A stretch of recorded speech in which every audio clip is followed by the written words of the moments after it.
There's a cat coming over. He's coming over. There he is. Hello. Oh, there you are. Hey guys, welcome back to another video, and today we are talking about squats, Cossack squats, and cat scratching and cat petting. Okay, Simba's here. He's in for a bit of a workout today, aren't you, little man? Yes, he is. Okay, guys, what I wanted to talk about today was the squat, the Cossack squat. We've worked our way through release work, through mobilization work, and now we're on to the activation side of things.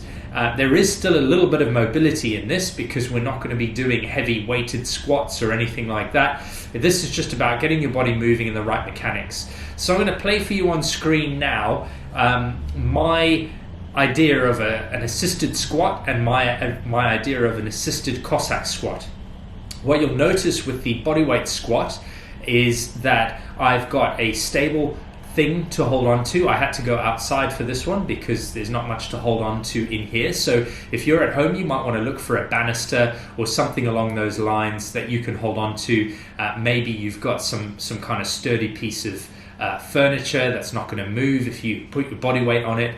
But realistically, what I'm looking to achieve with these squats is about sort of 80% of my work being done through the legs and 20% done through the upper body to stabilize me into that position. What we want to create here is the ability for the body to drop down to that sort of, let's say 90 degree angle. Realistically, you don't need to go that low for this to be effective, but what we are looking for is a stable position to start off with.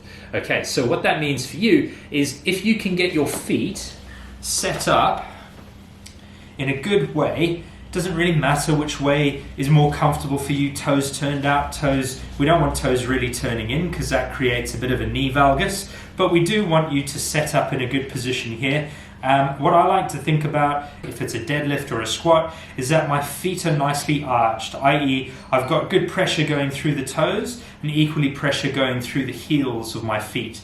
And then I've got a nice arch that's created here. Too many times people don't actually think about their feet when they do an exercise. They just assume their body's going to do it, and then they get ankles going in, they get knees going in, and their squats look a little bit like this, or their knees are jolting around all over the place.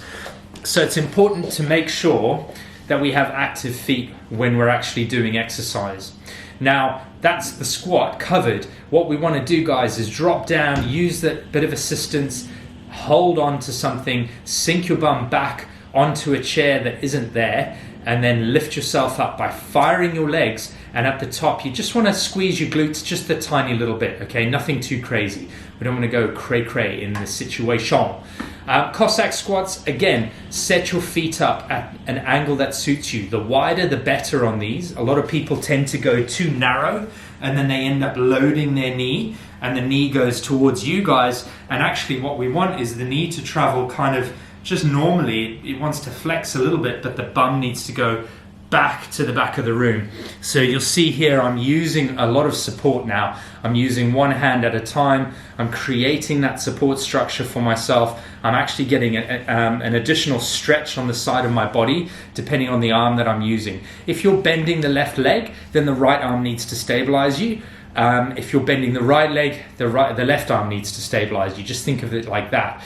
And what we're actually going to get out of that is an opposing stretch down the sling of your body. So this shoulder to this hip, there's a relationship there from the way that your body is connected. So the connective tissue, the fascial lines, if you want to call them that. And if you want to find out more about that, just visit Anatomy Trains, and you'll find out enough stuff there to blow your mind for a few days.